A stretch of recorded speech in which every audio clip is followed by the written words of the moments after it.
머니올라 구독자 여러분 안녕하십니까? 염블리의 비밀노트 시작합니다. 이베스트 투자증권 염성환 이사님 나오셨습니다. 어서 오십시오. 네, 안녕하세요. 이제 10월이 됐으니까 벌써 4분기인데요. 네. 이 주식시장 지켜보면 시간이 참 빨리 가지 않습니까? 너무 빨리 가고요. 예. 근데 이게 참 기분 좋아서 빨리 가면 좋은데 네. 요새는 좀 다들 힘드실 것 같아요. 특히 이제 국민주인 삼성전자, 현대차, 뭐 카카오 갖고 계신 분들 예. 너무 요새 좀 주가 분위기가 안 좋다 보니까 힘든데 아무튼 10월이 또 뭔가 좀 변곡점이 될 수 있다는 내용들도 많이 나오니까 네. 조금만 더 기운 내주시면 좋을 것 같습니다. 예. 사실 뭐 올해도 이제 다 지나가고 네. 있으니까 뭐 좋은 성과가들 거두면 좋겠는데 뭐 문제는 시장입니다. 이번 주에도 보면은 뭐 악재들이 사실 적지 않았지 않습니까? 네, 맞습니다. 뭐 어떤 일들이 있었는지 한번 짚어보고 시작하시죠. 예, 뭐 그냥 다들 뭐 아시겠지만 이게 복합적이라고 보시면 될 것 같아요. 그냥 그러니까 첫 번째가 중국의 헝다 리스크도 여전했고요. 네. 예, 그다음에 이제 그 미국의 국채 금리가 예. 이제 천천히 가면 상관없는데 너무 급하게 급등을 했고, 세 번째가 이제 제일 이게 좀 문제였던 것 같아요. 그 돌발 악재죠. 중국의 석탄이 좀 부족하고 네. 갑자기 이제 중국의 그 발전소들이 가동을 중단하면서 전력난에 빠졌던 거. 네. 예, 이게 실제 이제 우리나라 기업들한테도 영향을 주고 있는 것 같고요. 거기에 또 국제 원자재 가격 중에서 천연가스 가격이 갑자기 또 급등하는 그렇죠. 그런 이제 모습이 나왔고, 그러다 보니까 원자재 가격이 덩달아서 막 뛰는데, 보통 이제 원자재 가격이 상승할 땐 달러가 원래 약해요. 네. 달러 약세기에 그 원자재가 그렇죠. 예. 근데 이번엔 반대로 원자재하고 달러가 같이 가버립니다. 그러니까 이건 되게 안 좋은 시그널이죠. 사실은. 나쁜 인플레이션이라고 나쁜 하죠. 예, 맞아요. 예. 그러니까 달러가 사실 오른다는 거는 사실 그런 의미잖아요. 사람들이 안전자산을 찾는다는 건데, 원자재 물가 오르는데 달러까지 오른다. 그러니까 사람들은 약간 이제 위축될 수밖에 없는 거죠. 네. 어떻게 보면. 예. 그래서 이것도 하나의 좀 달러 강세라는 그 부분도 한국 증시엔 좀 부담이었고, 그 연준 의장이 몇 달 전부터 일시적이다 인플레 이렇게 얘기를 했는데 결국 이제 본인도 인정을 어느 정도 하고는 예. 있더라고요. 갑자기 예. 매파가 됐어요. 예, 그래서 이거 생각보다 좀 오래 간다. 예. 근데 물론 이제 아직 그 결론은 뭐냐면 일시적이라는 거를 거두지는 않았더라고요.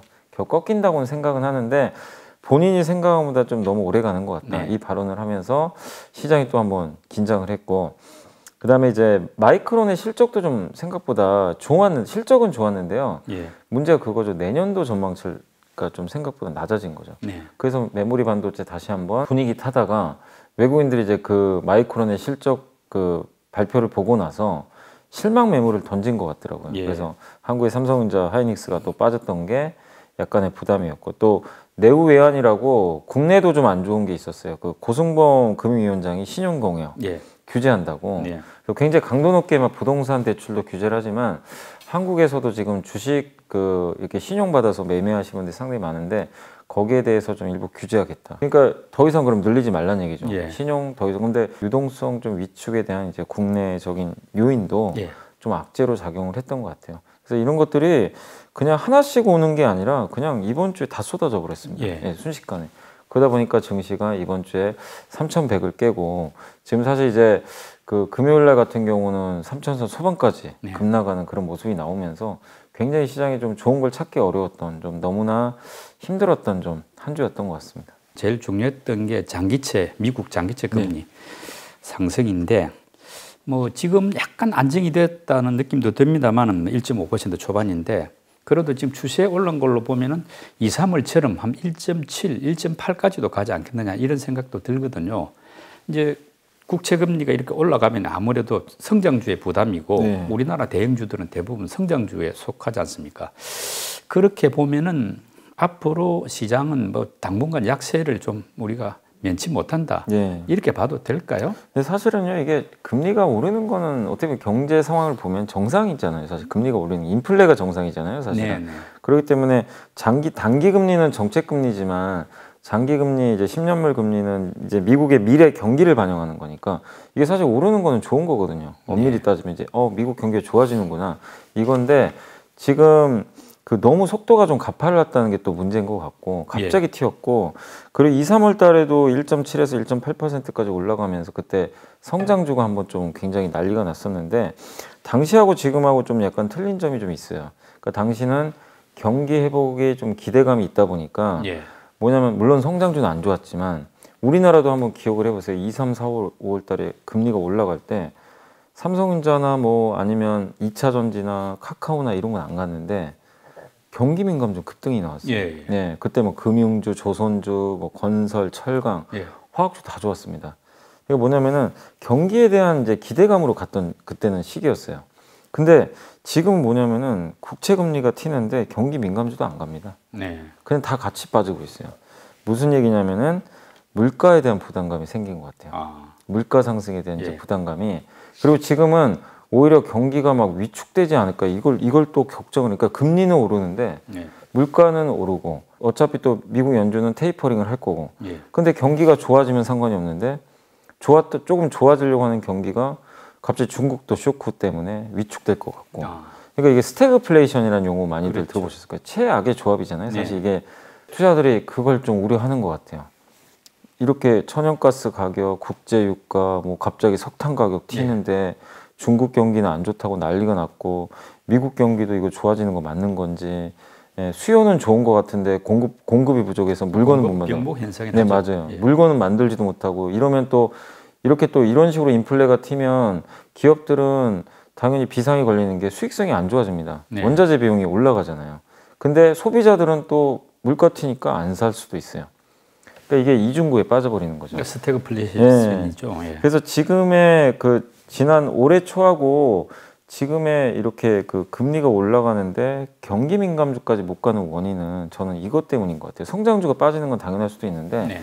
이 차이가 있기 때문에 시장이 더 막 지금 위축되는 것 같아요. 제가 봤을 때는. 그래서 이 고리를 끊는 방법은 금리는 뭐 어디로 튈지 우린 모르지만 1.78까지도 갈 수 있지만 경기가 좋아지는 그런 사이클에서 가는 거야 아무 상관없어요. 뭐 예. 솔직히 2% 가더라도 완만하게 그냥 가주면 증시의 영향이 나쁜 게 아니라 오히려 좋을 수도 있는데 지금은 물가가 너무 급등하는 걸 반영하면서 저는 올라가는 것 같더라고요. 그래서 물가가 안정돼야 됩니다.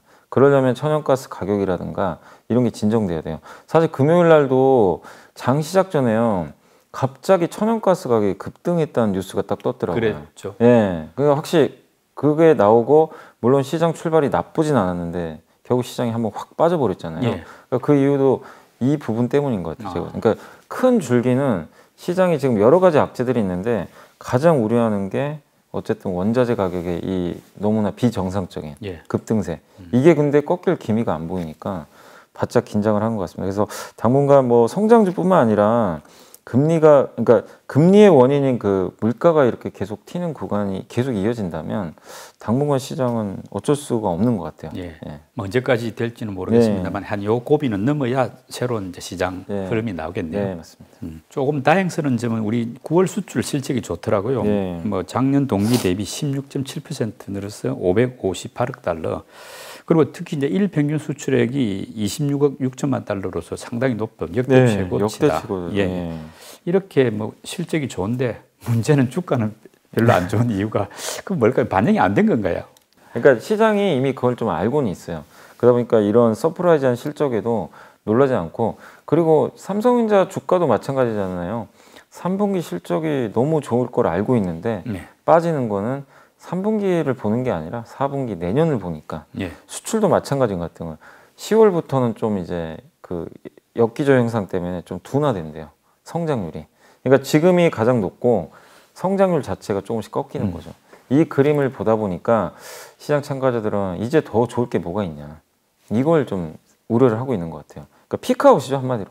예. 피크아웃 우려가 수출 쪽에서도 있는 것 같아요. 이 좋은 수출액에도 불구하고 예. 주가가 좀 지지부진한 것 같고 물론 9월 달에 지금 품목별로 보면은 일부 업종들은 뭐 역성장한 경우도 있어요. 데이터가. 근데 다행스럽게도 일평균으로 환산하면 다 거의 대부분 플러스더라고요. 예. 왜냐하면 추석이 있어가지고. 그렇죠. 그래서 이 데이터만 봤을 때는 여러분들이 걱정할 필요는 전혀 없는데 문제는 앞으로의 성장률 둔화 그리고 지금 공급 변동 현상이 계속 이어지니까 결국 나중에는 이거 다 타격을 받는 거 아니냐. 예. 결국 이런 것들이 풀릴 때까지 시장은 좀 확인하고 싶은 것 같아요. 그래서 수출 데이터 좋은 게 저도 아쉽습니다. 이게 반영 안 되는 거 아쉽지만 지금 시장은 그렇게 예. 생각을 하고 있는 것 같습니다. 네. 뭐 우리 증시가 이제 조정을 겪으면서 썩 좋지는 못한데 그래도 외국인들은 좀 비교적 뭐 매도를 많이 안 하거나 또 네. 매수하더라고요. 외국인들이 우리 시장을 그래도 나름 긍정적으로 보는 거 아닌가 싶은데 그런 배경은 뭘까요? 9월하고 이제 10월 초잖아요. 네. 약간 뭐냐면은 8월하고 그 전에만 해도 있잖아요. 그 외국인이 하락을 다 주도했습니다. 네. 근데 이번 장은 외국인이 주도한 게 아니고 외국인이 오히려 샀어요. 예. 9월에. 9월 전체로는 8,350억을 순매수했습니다. 네. 그 9월 달 산 거 중에 대부분이 다 반도체예요. 예. 그래서 반도체 쪽으로 좀 들어왔고 사실 9월 마지막 날 지수가 그러니까 9월 이제 마지막 주 들어와서 시장이 흔들린 건 사실이지만 예. 9월 마지막 날 또 외국인들이 의미 있게 반도체는 또 매수를 해줬거든요. 네. 그래서 외국인들이 봤을 때는 지분율도 워낙 지금 낮은 상태에서 반도체, 메모리 반도체 안 좋은 것도 이미 알려져 있었고 저가 매수를 하고 있고 환율도 높으니까 예. 환차익도 얻을 거라고 생각도 하고 그리고 지금 미국도 재고가 없잖아요. 예. 재고 없으니까 결국 설비 투자하지 않을까. 설비 투자를 하면 우리나라의 이 중간재가 납품이 되기 시작하니까 네. 그 사이클도 한번 기대하면서 샀던 것 같아요. 근데 이게 공급 변동 현상 때문에 이런 게 지금 무색해진 건 사실이지만 공급 변동 현상이 좀 풀리는 시점부터는 또 투자 사이클 들어갈 수 있거든요. 네. 근데 그런 거 생각을 하면 이걸 뭐 단타하는 외국인이 아니라면은 저는 외국인들이 기조적으로 팔지는 않다라고는 보고 있어요. 9월에 일단 돌렸기 때문에. 예. 그래서 당분간 외국인들이 뭐 외부 변수에서 등락은 거듭할 수 있겠지만 매도의 정점은 좀 지나지 않았나. 예. 저는 좀 그렇게 보고 있습니다. 그래서 4분기 뭐 어떨지는 모르겠지만 좀 10월 달 들어와서 물론 출발은 되게 안 좋은 상황이지만 외국인들의 분명히 스탠스는 기존의 스탠스랑은 좀 뭔가 바뀌어가는 게 좀 보이고는 있는 것 같습니다. 네. 그럼 이번 주에 외국인이 많이 매수한 종목들 한번 살펴보죠. 네, 이번 주에 이제 외국인들이 가장 많이 산 거는 SK 이노베이션, 예, 네. 1973억을 샀습니다. 그래서 2차전지 배터리 그 포드 때문에 샀던 것 같고요. 예, 예. 그다음 두 번째가 금융주죠. 금리가 올라서 KB금융 예. 1,066억을 샀고 예. 세 번째 카카오뱅크도 여전히 좋아하는 것 같더라고요. 723억. 하나솔루션을 722억 정도 순매수를 했습니다. 그리고 이제 LG화학도 그동안 좀 많이 팔았죠. 배터리 리콜 때문에. 근데 이번 주는 좀 샀고요. 622억 샀고 네. SK하이닉스를 541억 원 정도 순매수를 했습니다. 신한지주 역시 그 금융주 편입을 하면서 522억 샀고요. 2차전지 양극재 회사입니다. 에코프로비엠을 469억 샀고 리오프닝 테마주죠. 그 대한항공은 414억. 마지막으로 좀 가장 낙폭이 컸던 기업 중에 하나죠. LG생활건강 화장품. 예.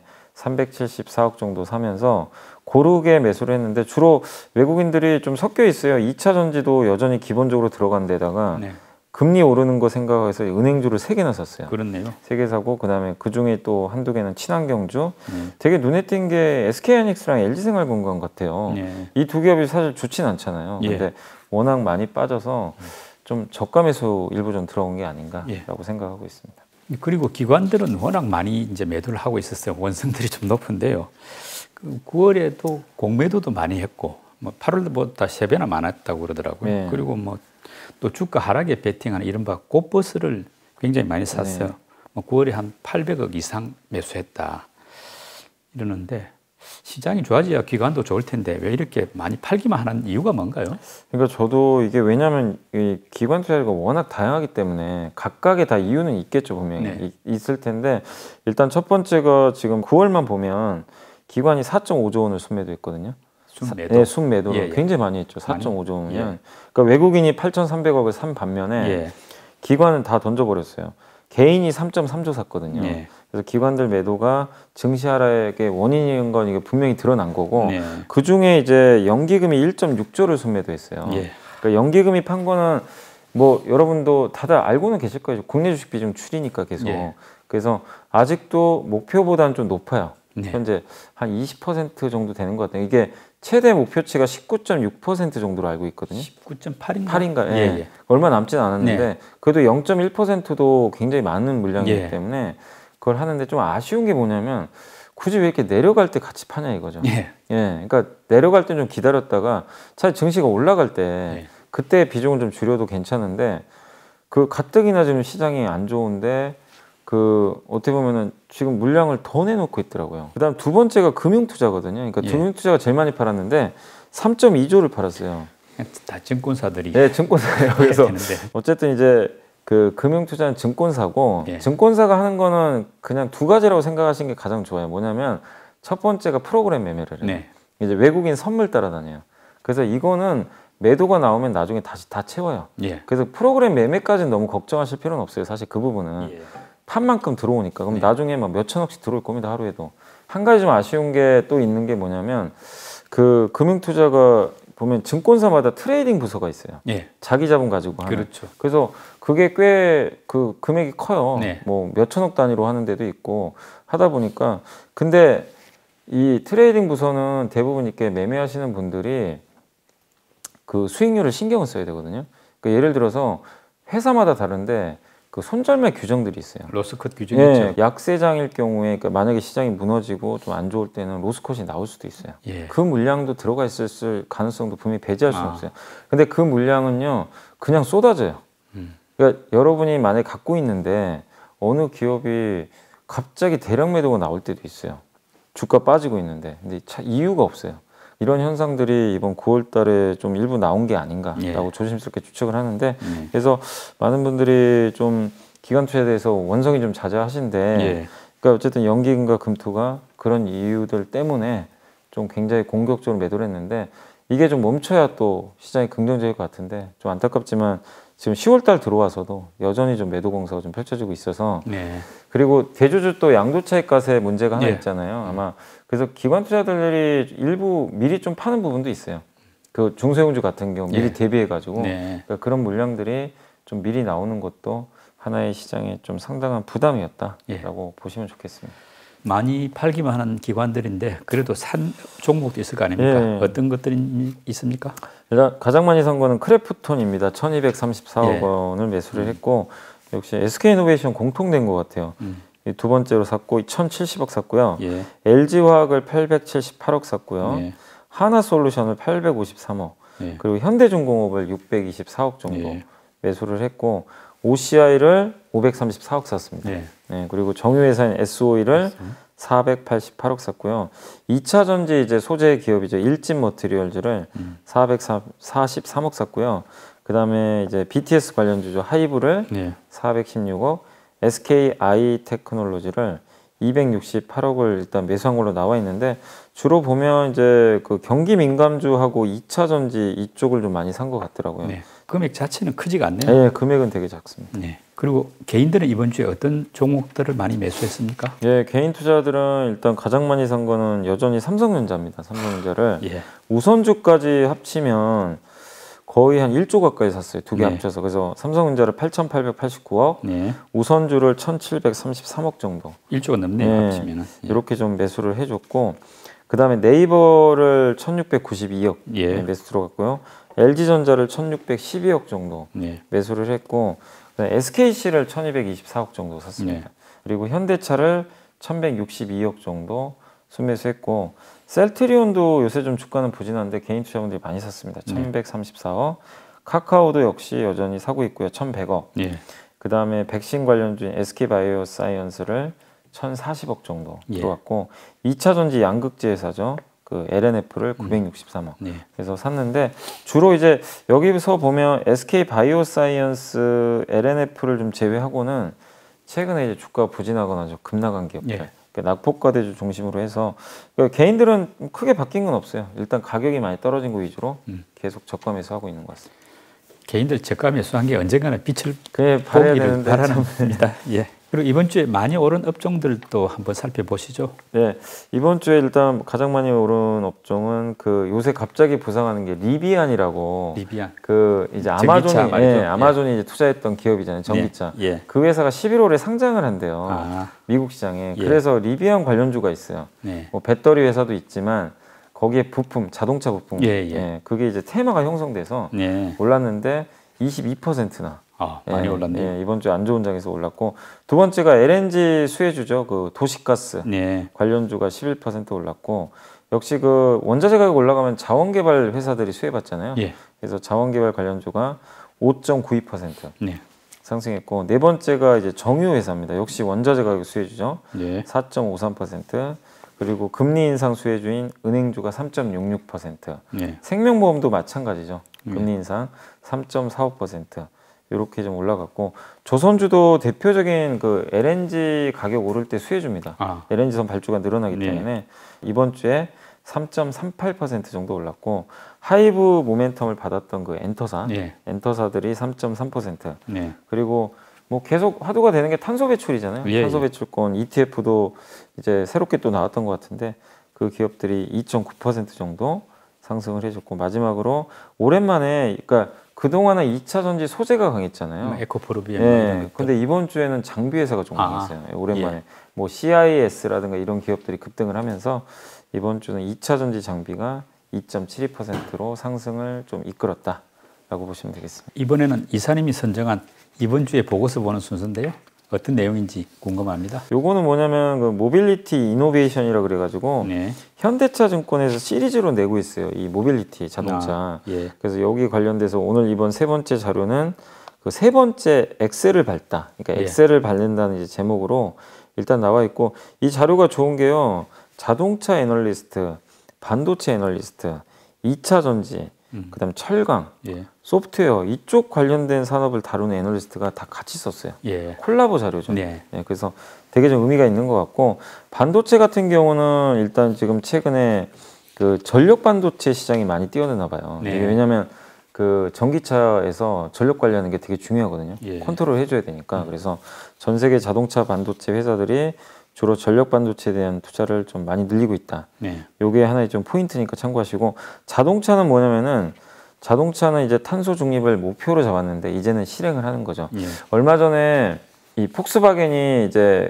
앞으로 벌금을 내야 된다는 그런 이제 내용도 일부 있었더라고요. 유럽은 탄소 배출을 많이 배출하는 그 자동차 네. 회사한테는 이거 벌금을 부과하는데 그게 이제 시작이 된 것 같아요. 그렇게 되면 무조건 가야 돼요. 그냥 예. 자동차 회사들도 이제 전기차로 전환을 빨리빨리 하는 수밖에 네. 없어요. 그래서 탄소 중립이 이제 목표가 아니라 이제는 바로 실행을 해야 되는 숙제인데 예. 여기에 현대차가 잘 대응을 하고 있는 게 현대차는 벌써 이런 것들을 다 하고 있잖아요. 먼저 하고 있죠. 예, 뭐 수소도 하고 네. 전기차도 일단 하고 있고 또 로봇 사업도 하고 있고 그러니까 다양한 사업들을 좀 하고 있는데 그 안에서 결국 그 탄소 중립을 좀 목표로 해가지고 좀 빠른 그 행보를 좀 보이고 있어서 현대차 역시 좀 관심을 가져보시고 2차 전지 쪽은 이제 배터리 관련해 가지고 뭘 쓰셨냐면 2차 전지가 우리나라가 리튬이온 배터리잖아요. 예. 근데 LFP 배터리라고 많이 들어보셨을 거예요. 예. 중국의 인산철 배터리. 예. 이게 인산철 같은 경우는 지금 워낙 전 세계 매장량도 풍부해요. 네. 그러니까 희소성은 없어요. 그러다 보니까 단가를 낮출 수가 있는 거죠. 그래서 LFP 배터리가 일단 경쟁력이 또 좀 올라가면서 시장에서 각광을 받고 있는 그런 모습인데 결국 이 얼마 전인가요? LG화학도 LFP 배터리 하겠다고 언급을 예. 한 것 같더라고요.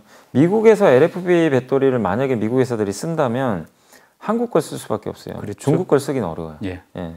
이 관계가 안 좋기 때문에. 중국은 약간 배제하는 예, 분위기죠. 거의 배제하는 분위기 같더라고요. 예. 이렇게 보시고 네 번째가 모빌리티 서비스. 네. 모빌리티가 사람을 이동시켜서 돈을 버는 건데 여기서 제일 중요한 게 그 안에 들어간 소프트웨어, 운영 체제. 자율주행 예. 같은 거 말이죠. 이걸로 이제 돈을 벌 수밖에 없어요. 테슬라가 그 막대한 시총을 좀 받는 이유 중에 하나가 반도체를 컨트롤하는 거 소프트웨어가 해야 되거든요. 예. 소프트웨어 자체 경쟁력을 갖고 있어요. 이미 그 시스템을 구축해서 자동차에 넣어놓은 거죠. 근데 예전에 그러니까 일반적인 우리 자동차들은 소프트웨어 기반이 아니잖아요. 네. 하드웨어 기반이잖아요. 거기 예. 안에 뭐 엔진, 뭐 변속기 네. 이 기반인데 자율주행하고 커넥티드 카로 가면요 네. 두뇌 역할을 하는 이제 소프트웨어가 예. 다 통제를 합니다. 그 수시로 업그레이드도 해주고 그런 네, 데도 맞아요. 있어요. 그리고 반도체도 통제를 해줘요. 예. 그래서 지금 반도체가 사실 부족해서 이 사단이 났는데 완성차 업체들은요 최대한 반도체를 조금 쓰면서 많은 효율을 높이고 싶어 할 거예요. 예. 이번에 당했기 때문에 그 체제로 갈 건데 그럼 소수의 반도체로 차를 컨트롤하려면요 컨트롤 타워가 하나 있어야 돼요. 그게 소프트웨어라는 거죠. 예. 이제 그런 내용인 것 같아요. 그래서 차량용 소프트웨어 전문으로 만드는 기업들이 현대차도 있으니까 네. 한번 찾아보시면 좋겠고 마지막으로 철강도 여기 들어가 있는 게 예. 철강이 여기 왜 들어가지? 포스코가 제일 지금 문제가 뭐냐면은 이산화탄소 배출이 원래 많아요. 예. 철강 공정에서는. 그러니까 철강석이 철하고 CO2가 그러니까 이산화탄소가 결합된 거예요. 분자식을 보면. 예. 그러니까 환원제를 넣어가지고 이걸 없애는 거거든요. 코크스인가 네. 그런 거죠. 그래서 이거를 그러니까 그걸 석탄을 넣어서 한다고 하더라고요. 예. 주로. 그러니까 이 철강석에 석탄을 환원제로 쓰면 예. 그래서 그걸 이제 분해를 하면 철도 나오고 그 다음에 이제 이산화탄소. 예. 근데 이게 이산화탄소 배출되면 안 좋잖아요. 예, 당연히. 예. 그래서 이산화탄소 대신 이 석탄 대신에 그걸 쓰면 된다고 하더라고요. 수소. 수소를 대신 넣어도 넣으면은 이산화탄소 배출이 없어요. 그렇겠네요. 그래서 되게 좀 좋다고 하는데 이 부분에 있어서 지금 그 수소 환원 제철이라고 하더라고요. 용어로. 이 비즈니스를 포스코가 할 겁니다. 준비 중에 있고 가야 되는 방향이에요. 안 그러면 벌금 맞으니까. 그래서 수소 생산도 하면서 기존의 철강도 이산화탄소가 배출 안 되는 그런 에너지로 바꿔나가겠다. 이게 포스코의 청사진이에요. 근데 이게 아직은 시간이 걸리니까 주가에 반영 안 되지만 우리나라 기업들이 이런 전략들을 잘 짜서 지금 하고 있다는 그런 장문의 보고서예요. 그러면 친환경, 모빌리티 앤 소프트웨어 이쪽 방향의 줄기를 타는 기업들을 한번 잘 고민해 보시면 좋을 것 같습니다. 지금부터는 10월 첫째 주 증시 살펴보겠습니다. 주요 일정들부터 한번 정리해 보시죠. 자, 이번 주 이제 그 월요일은 우리 한국도 휴장이지만